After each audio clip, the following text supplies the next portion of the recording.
I told my son. I regret having him instead of a girl and that he's unwanted. He vanished for 2 days, crashed at my estranged sister's place, and came back with a lawyer she hired to sue me for emotional abuse. My son was never supposed to be a boy. At least that's how I felt from the start.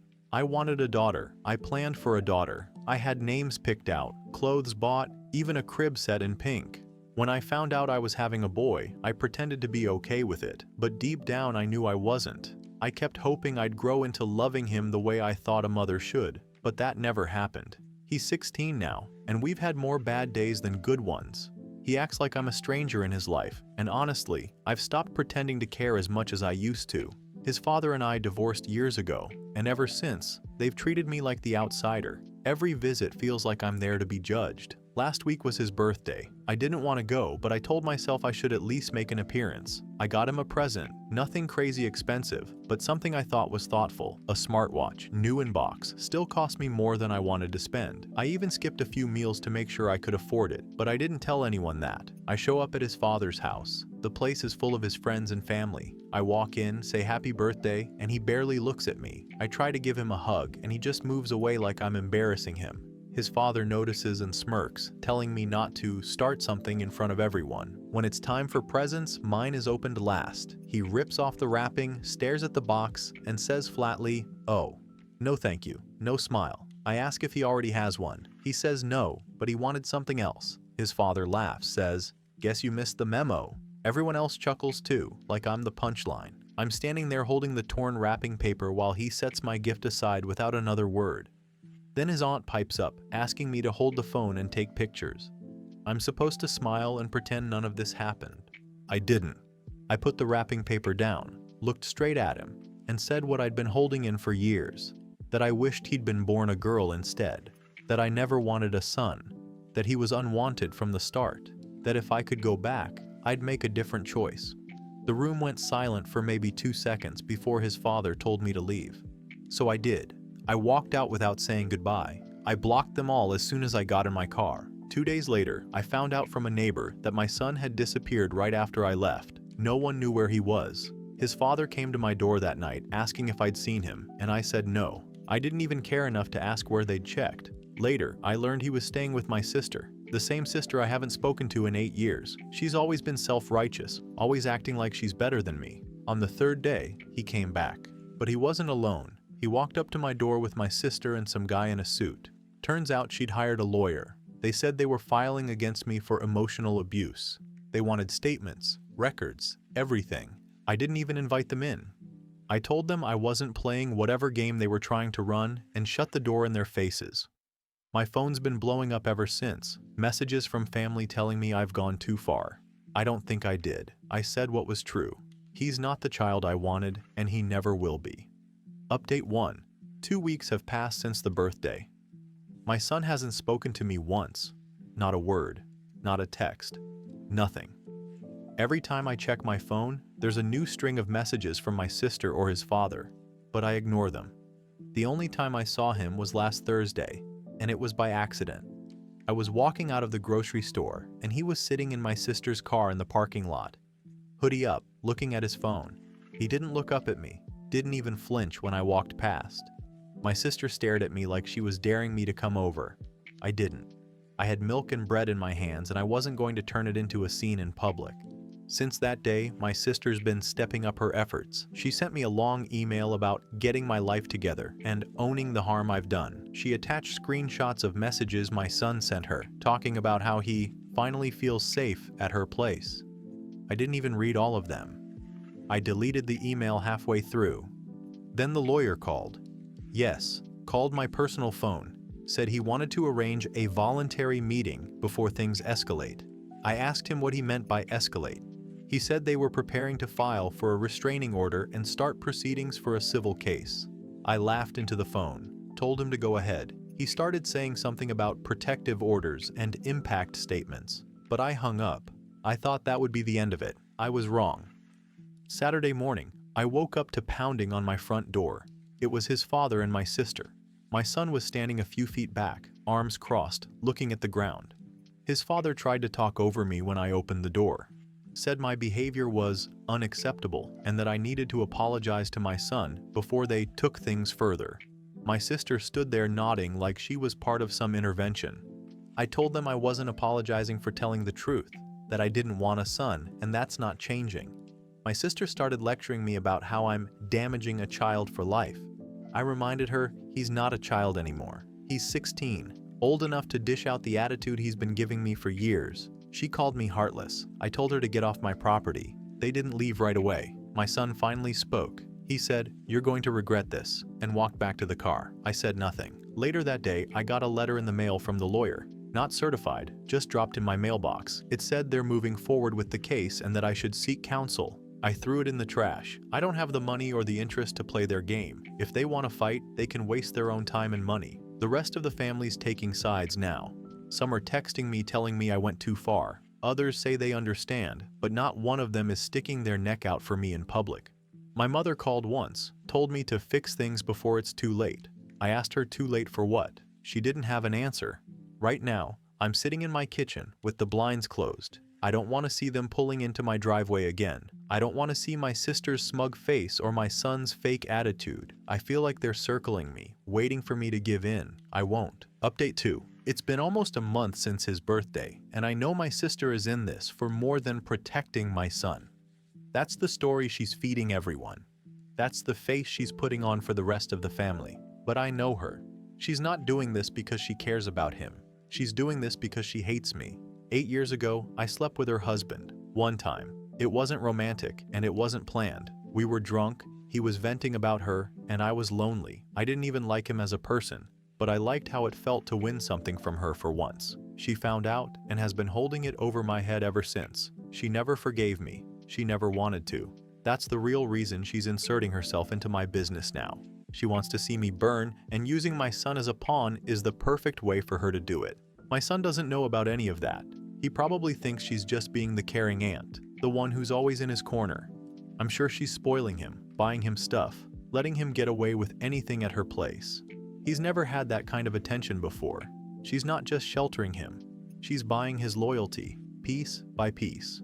Her lawyer hasn't stopped emailing me. Every message has some new evidence they're adding to the case. Screenshots of texts between her and my son, notes about things I've said in the past, taken out of context. Even old photos she's trying to spin into, proof that I'm unstable.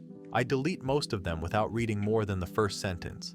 Then, Friday happened. I was dragging my trash bins out to the curb when I saw her car pull into my driveway. She got out before the car was even in park, walked straight toward me like she had a right to be here. She started in immediately, raising her voice about how I'm avoiding the inevitable and hiding from the consequences. I told her to get off my property. She kept walking. She got right up in my face and started listing off every insult she could think of. Said I was a pathetic excuse for a mother. Said my son would be better off never seeing me again. Said the only thing I've ever been good at is ruining people's lives. I laughed in her face, not because it was funny, but because I wasn't going to give her the satisfaction of seeing me flinch. That's when I brought up her husband. I told her at least I never had to beg my husband to stay faithful. At least I never stayed married to a man who would rather sleep with her own sister than be with her. That was all it took. She slapped me across the face.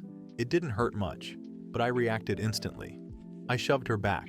She came at me again, and the next thing I knew, we were grabbing each other's hair, clawing, swinging.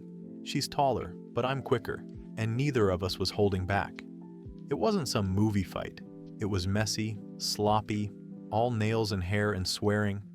I didn't even notice my son was there until he was shouting at us to stop. I don't know if he was in the car the whole time or if she brought him to watch, but suddenly he was between us. He tried to pull her back first, then me. It didn't work. We were both too far gone. We kept shoving, ignoring him completely. He grabbed my arm at one point, and I yanked it away so hard he stumbled. That's when he started yelling at both of us, told us we were acting like trash, told me I was the reason the family's a mess, told her she was making everything worse. Neither of us stopped. It was only when I heard a voice shouting from across the street that I realized one of the neighbors was standing on their porch with a phone. A few minutes later, a police car pulled up. The officer told us to separate. My sister started crying instantly, like she'd been attacked out of nowhere. Her hair was messy, and she had a couple scratches on her arm. I had my own scratches, but I wasn't going to point them out for sympathy. The cop asked if either of us wanted to press charges. I said no. She said she'd think about it. They told her to leave, and she made a big show of walking back to her car with my son like she was protecting him from me. He didn't look at me once. He climbed into her passenger seat and stared at his phone until they drove off. I stood in my driveway afterward, shaking. Not because I was scared, but because I was furious.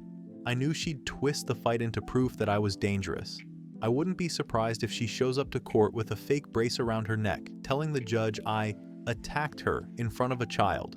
The next morning, I found another letter in my mailbox from her lawyer. It mentioned physical violence in the presence of a minor and how it would strengthen the emotional abuse case.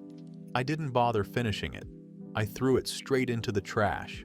Now the rest of the family is treating me like I'm toxic. A couple cousins texted me saying they heard I jumped my sister. My mother is siding with her completely now, saying she's protecting my son. My father isn't getting involved at all. Half the people I've known my whole life are ignoring me. The other half are sending me messages about making things right, like I'm going to roll over and apologize. I know how this will play out. She'll keep him at her place, keep poisoning him against me, keep pushing this case until it either goes to court or I give up. She'll get her public victory and tell everyone she saved him from me. And he'll believe her. Maybe it's easier if he stays there. At least then I won't have to keep looking at his face and pretending I feel something I don't. But if my sister thinks I'm going to beg, she's out of her mind. Update 3. I woke up last Monday to 10 missed calls, mostly from numbers I didn't recognize. My phone was buzzing non-stop with texts from cousins, old co-workers, and even a neighbor I barely know. All of them were sending me the same link. My sister had made a long Facebook post about how she's stepping up to protect her nephew from a parent who refuses to acknowledge the harm they've done. She never typed my name, but she didn't have to. Everyone in our circle knew exactly who she was talking about. It was a whole paragraph about how blood doesn't give you the right to abuse someone, and sometimes the real family is the one that shows up for you. She attached a few photos of her and my son from the past couple of weeks. Him smiling while holding a new video game. Him sitting next to her at some restaurant. Her hugging him in front of her house. She wanted everyone to see that he was happy now that he's away from me. Within hours, dozens of people had shared it. Some were leaving comments like, "Proud of you for speaking up," or "Your nephew is lucky to have you." Others tagged mutual friends, telling them they should see what's going on. A few people I haven't spoken to in years sent me messages asking if it was true, like I'd even bother explaining myself to them. 2 days after that, my son made his own post. Not as direct, but still aimed at me. It was just a black Instagram story with white text saying, "Some people aren't meant to be parents." That was it. No names, no photos. But the people who know us understood. I didn't reply. I didn't comment. I didn't even screenshot it. He's not getting a reaction from me. On Wednesday, I ran into them at the pharmacy. I was standing in line with my prescription in one hand and a basket of groceries in the other. The door opened and in walked my sister with him right behind her. He saw me immediately. He didn't flinch, didn't look surprised, just kept walking toward the counter like I wasn't even standing there. I kept my eyes forward. My sister glanced at me and smirked. Neither of them spoke. That night, I got another email from her lawyer. This one was longer than the rest. They're now demanding all documented records of interactions I've had with my son in the last 2 years. They want texts, emails, call logs.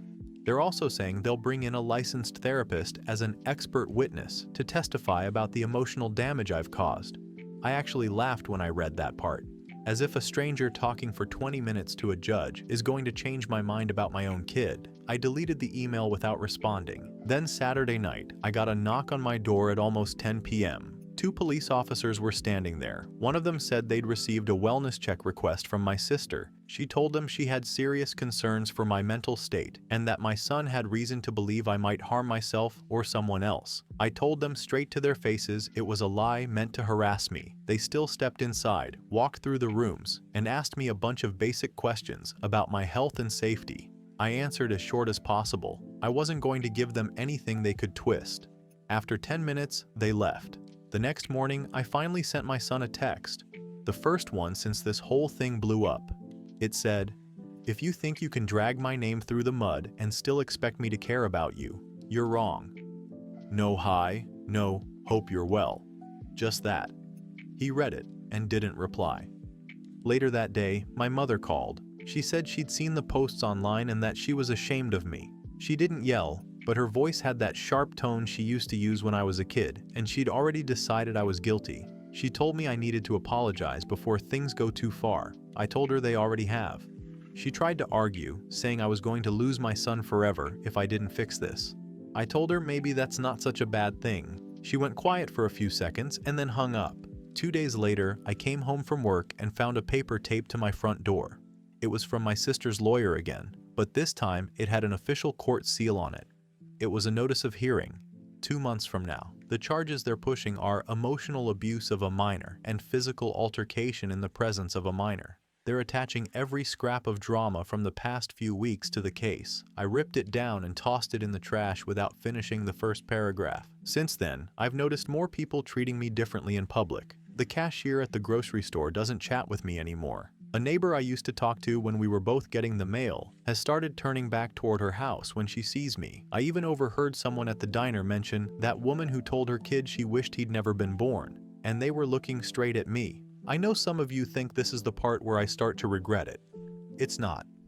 I'm not going to sit here and pretend I've suddenly found motherly love I never had. I don't care if the whole town thinks I'm a monster. My sister's trying to get under my skin, but all she's doing is proving why I've kept my distance from the family for years. Last night, I opened an old photo folder on my computer. It had pictures of my son from when he was little, birthday parties, school events, Christmas mornings. People always say those memories will soften you, make you see the good times. All I saw was a reminder of how much time I wasted trying to be something I'm not. I closed the folder after a few minutes and deleted the shortcut so I wouldn't be tempted to look again. My sister wants to play the savior. She wants the Facebook likes, the proud of you comments, the public pat on the back. She can have them.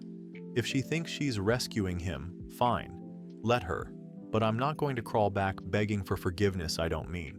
I know exactly how this will go. She'll keep him at her place, keep buying him things, keep filling his head with how awful I am. She'll push this case to court, and even if she doesn't win anything tangible, she'll walk away claiming she did, and he'll believe her, because it's easier than facing the fact that maybe his own mother doesn't want him. Update 4. The court date came faster than I expected. I didn't get a lawyer. I wasn't going to spend my money on something I don't take seriously. My sister can throw all her savings at this circus if she wants, but I'm not playing along like it's some big dramatic fight for justice. The morning of the hearing, I walked into the courthouse alone. My sister was already there with my son and her lawyer. She was dressed like she was going to a funeral. Black blazer, hair neat, holding a folder like she'd been studying for weeks. My son was in a shirt I'd never seen before, probably one she bought him. He didn't look at me. When we got called in, her lawyer started right away with his rehearsed speech about a vulnerable minor subjected to years of verbal hostility, culminating in an event that caused significant emotional harm. He had photos printed out, not of injuries, but of my son at her place, smiling with his new stuff, as if to prove he's thriving without me. Then they brought up the fight in my driveway. My sister sat there dabbing her eyes like she'd barely survived the attack. The lawyer called it an alarming display of physical violence in front of the minor, which, in plain terms, means we fought and my son saw it. I didn't argue. I didn't even flinch. When it was my turn to speak, the judge asked if I had anything to say. I told him I wasn't going to sit there and pretend I regret telling the truth. I said I never wanted a son, that I've tried for years to feel something that's not there, and that I won't lie to make anyone feel better. I could see my son stiffen when I said it. Good. At least he was listening. The judge asked if I understood the impact of my words. I said yes, but that doesn't change the fact they're true. I wasn't there to grovel. I wasn't there to win points. I was there because I had to be. My sister's lawyer asked if I'd be willing to attend family counseling as part of a settlement. I said no. Then he asked if I'd be willing to let my son live with my sister full time. I said he can do whatever he wants. I'm not fighting to keep him in my house.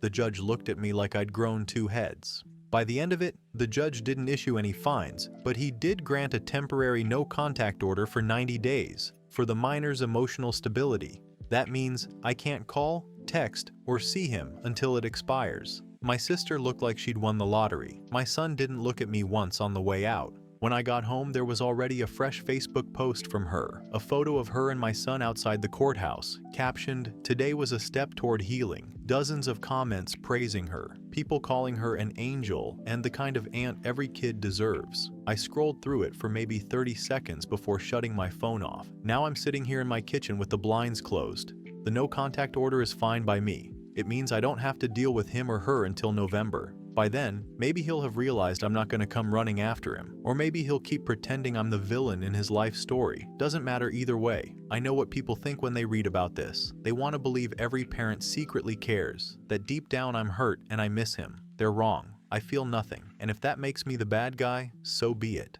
Update 5. The no contact order ended last week. 90 days came and went faster than I thought it would. I didn't hear a single word from him or my sister the entire time. No calls, no letters, no surprise visits. Not that I wanted them. The day it expired, I expected my sister to show up at my door with some big speech about how it was time to move forward. She didn't. Instead, I saw her car parked 2 streets over later that afternoon. She wasn't trying to hide. My son was in the passenger seat, staring out the window toward my house. He didn't get out. They drove off after a few minutes. 2 days later, I went grocery shopping early in the morning to avoid seeing anyone. Didn't work. I was halfway through the produce aisle when I heard my name. I turned around and saw him standing there with a cart, holding a bag of apples. He looked older, taller. He said, "We need to talk." I said, "No, we don't." He froze for a second, then asked why I never tried to reach out when the order ended. I told him it was because I didn't want to. His face changed right there in the store. He asked if I even cared that I might never see him again. I told him I was fine with it. People were starting to look over, so he walked away without another word. I kept shopping. Later that same day, my sister sent me a text. It said, "You had your chance." That was it. No threats, no lawyer's name, no long rant. I deleted it without replying. Since then, I've been hearing things through the grapevine. Apparently, my son's been telling people he's not coming back, says he's going to finish high school living with her, and then cut ties completely. A few relatives have tried to guilt me into calling him, saying I'll regret letting this happen. I tell them the same thing. You can't regret something you wanted. This past weekend, there was a family barbecue at my parents' place. I didn't go, but I saw the photos online. My sister, my son, the rest of them all smiling like they're in some perfect little TV commercial family. Not one person even mentioned that I wasn't there. That told me everything I needed to know. Here's the truth nobody wants to say out loud. Sometimes people aren't meant to be in each other's lives, even if they're related. I tried for years to be the mother he wanted. It didn't work. I'm not going to keep pretending for appearances. If he stays with her permanently, fine. If he never speaks to me again, fine. I don't feel the need to chase someone who spent half his life looking at me like I'm a mistake. Maybe it's better for both of us. The only thing I know for sure is this: I'm not apologizing. Not now. Not ever.